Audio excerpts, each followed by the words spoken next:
Hello, hello, hello to my beautiful people out there. This is a continuation to part 2 of the strangest unsolved mysteries of all time. So we ain't getting into too much stuff. Let's continue with our story. All right. See, I letting y'all ease in quick. We ain't stretching the intro out. Boom.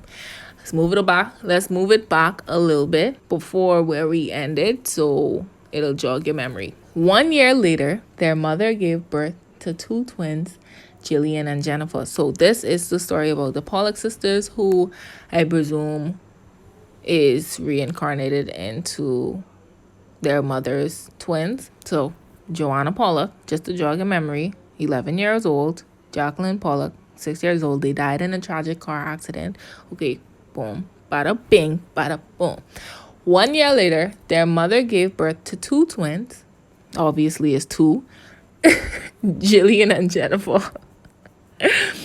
When the twins were old enough to talk, they began identifying and requesting toys that had belonged to their dead sisters, pointing out landmarks only their dead sisters would have known, such as the school they'd attended, and sometimes panicking upon seeing cars idling.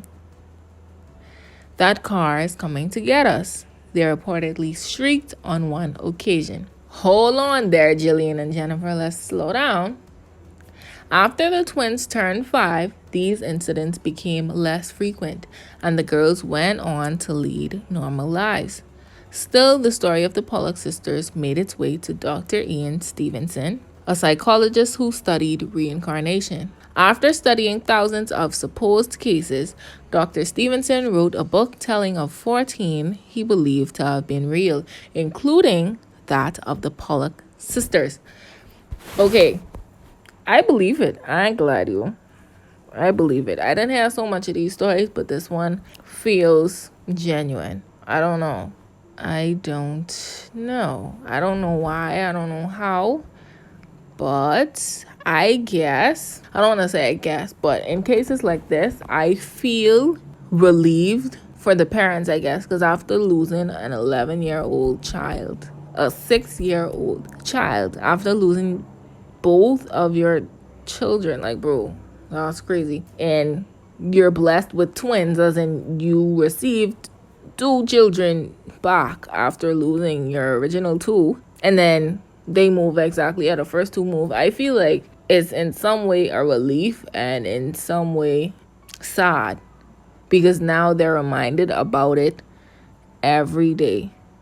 Because like she said, they used to point out landmarks and stuff that the dead sisters, only them would have known. Da da da da. So it's like she's reminded of it every day. But at the same time, I don't know. That's crazy. Where are the Sauter children? The next unsolved mystery is similar to the Pollocks. Okay, interesting. George and Jenny Sauter of West Virginia were forced to cope not only with the immeasurable loss of their children, but also with the mysterious circumstances surrounding that loss. After the Sauter home burned to the ground on the night before Christmas in 1945, 5 of 10 Sauter children were still alive and accounted for. But what about the other 5? That's crazy. I sitting there talking about losing 3 children. Imagine 5 children, bro. Night before Christmas. Oh my goodness, on Christmas Eve, Anya was gone. I telling you, Anya house burned to the ground. What, like, bro, it's crazy what people is be going through, and you wouldn't even know unless you're told or you witness it yourself. Like, anyways, but what about the other 5? From all accounts, it would seem that they had vanished into thin air. Notice how we don't say vanished into smoke? That's because in the ruins of the fire, 0 physical evidence of the children could be found, which is virtually impossible from a scientific standpoint. Okay, so boom. What I'm picking up so far is that they were all at home when the house burned down, and 5 were alive, 5 survived, and the other 5, they did not burn along with the house, but they vanished So that's where we are right now in the story. I don't know. I just had to piece that. I had to put the pieces together in my head again just to make sure I understand, to make sure I catch it. But that wasn't all that smelled off about the events of that night. Apparently, George tried to save the children who he believed were trapped inside by using his coal truck, which strangely was inoperable. The phone lines to the house were found to have been cut. A woman claimed to have seen all 5 missing children peering from a passing car while the fire was in progress. I'm sorry. Hold on, let's pause, because that just gave me chills, bro. That gave me chills. Y'all had that correctly? This whole thing, the whole the whole event. Okay, so homeboy coal truck wasn't working.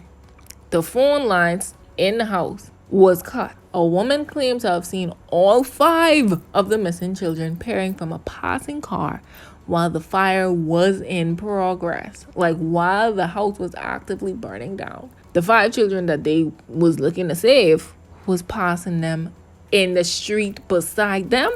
Hold on. And a woman at the Charleston Hotel, who saw the children's photos in the newspaper, said she had seen 4 of the 5 a week after the fire. The children were accompanied by 2 women and 2 men, all of the Italian extraction, she said in a statement. I tried to talk to the tongue-tied and all.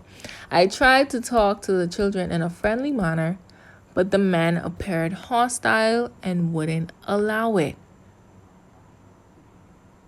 So let's pause. Let's stop. Let's take a chill pill real quick. Like we do in the first story, let's sit back and try to figure out what could have possibly happened to these children. I say they are being human trafficked. And the people who kidnapped them, is the one who set the house on fire. Now, how they pull that off? How you pull off kidnapping 5 children on Christmas Eve when the family's supposed to be together? You kidnap 5 children, light the house on fire, and get away without being seen? Like, bro, you agree on the human trafficking there? It's crazy. All right. The Sauter family theorized that the children had been kidnapped, okay, like I said, perhaps in an attempt to extort money, perhaps to coerce George into joining the local mafia. Side note, the Sauters were Italian immigrants, okay?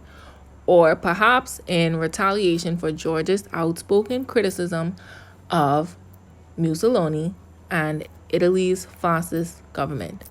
You can never get away when you speak about the government, bro. If you speak facts or I guess criticize like George did, I don't know what he do, or I don't know what he say.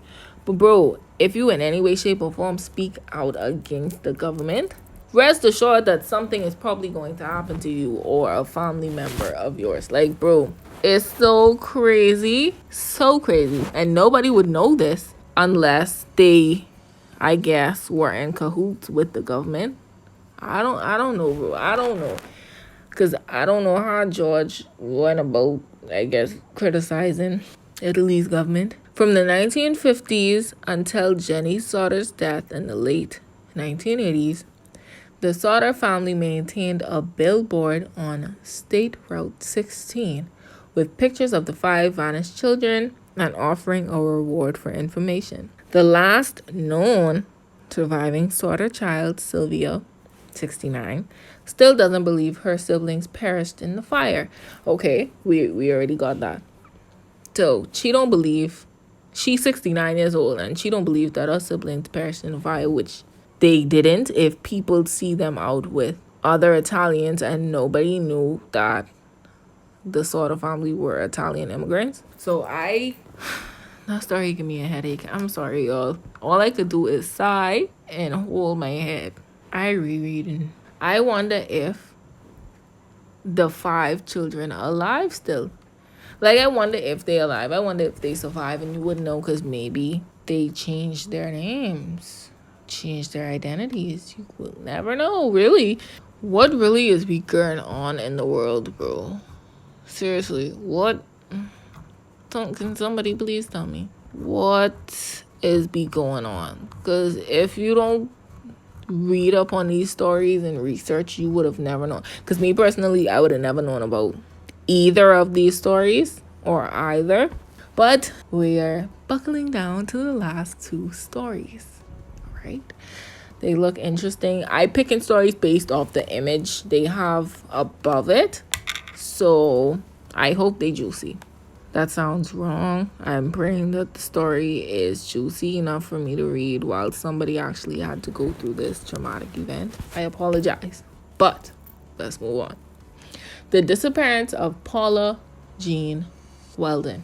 Paula Jean Weldon, I could just say Paula because her name is a little long. Paula, 18, was a sophomore at Bennington College on December 1st, 1946. The day she told her roommate, Elizabeth Parker, she was going for a long walk, but failed to return. A search focused primarily on Vermont's Long Trail, a 270-mile trail that cut through Vermont to the Canadian border, where local witnesses reported having seen her. The trail yielded no clues, however, and soon what the Bennington Banner refers to as tantalizing and unquestionably strange leads. So let's see what was so questionable, or I guess unquestionable.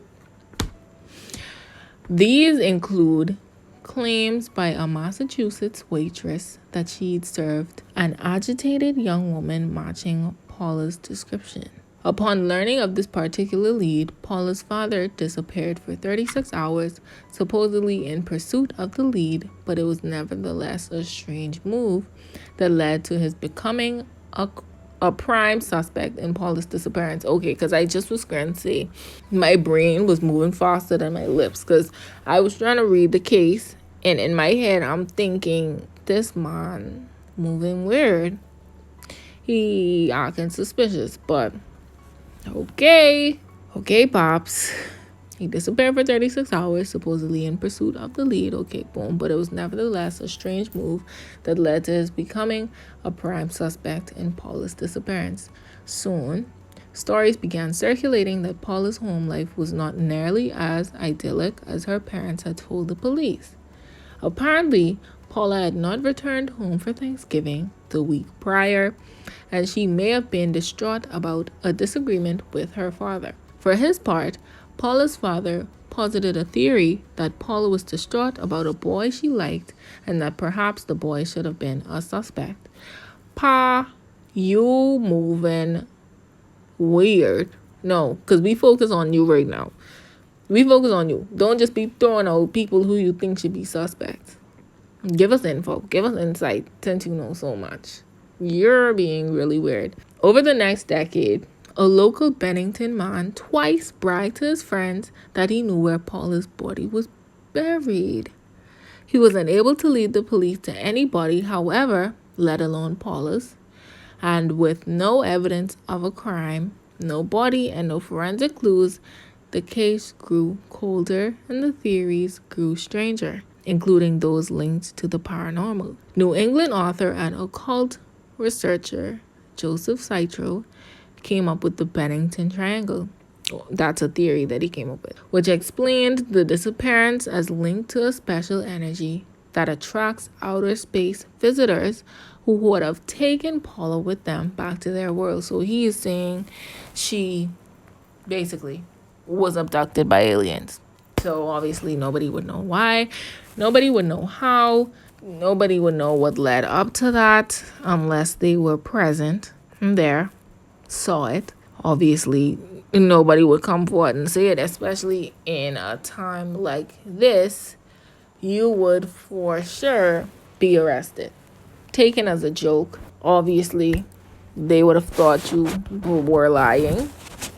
So even if I feel like even if somebody knew what happened to her, let's say she was abducted by aliens, even if somebody knew what happened to her or they witnessed it or whatever the case may be, I don't think nobody would believe them. I feel as though they would be arrested. They would be taken as the criminal, as the murderer, as the kidnapper, in this case. So you really never would know what happened. So yeah, and the story was from 1946. It's 2023 and nobody have come forth with anything about the case.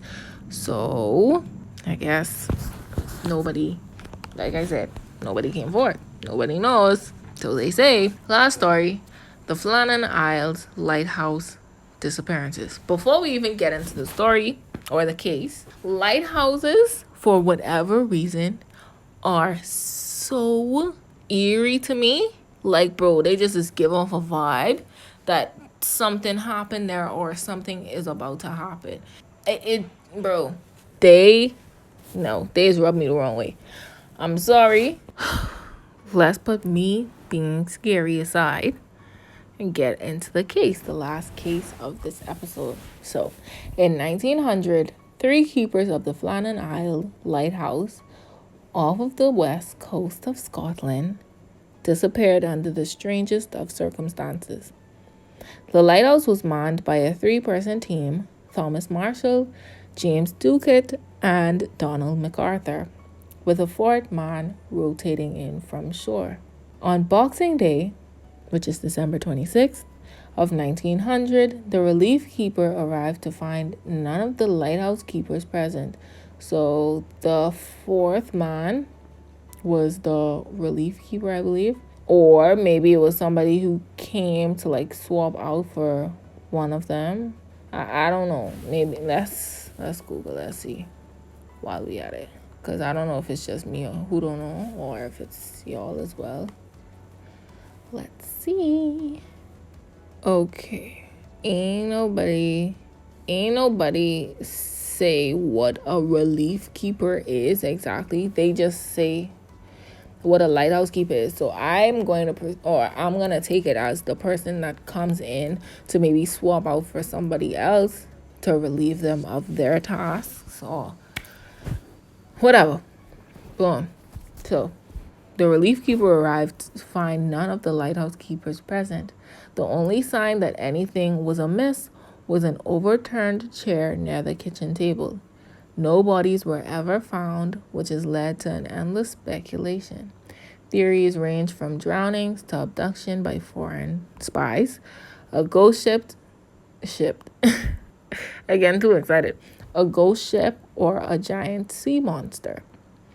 Whatever happened back in December 1900 at the Flannan Isles Lighthouse, we may never know. And that's how y'all leave us. That's how y'all leave us high and dry.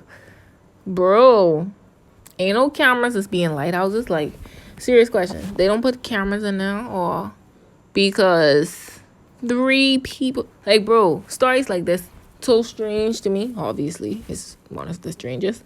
But when multiple people are abducted or they just go missing, they disappear, whatever, that's scary to me because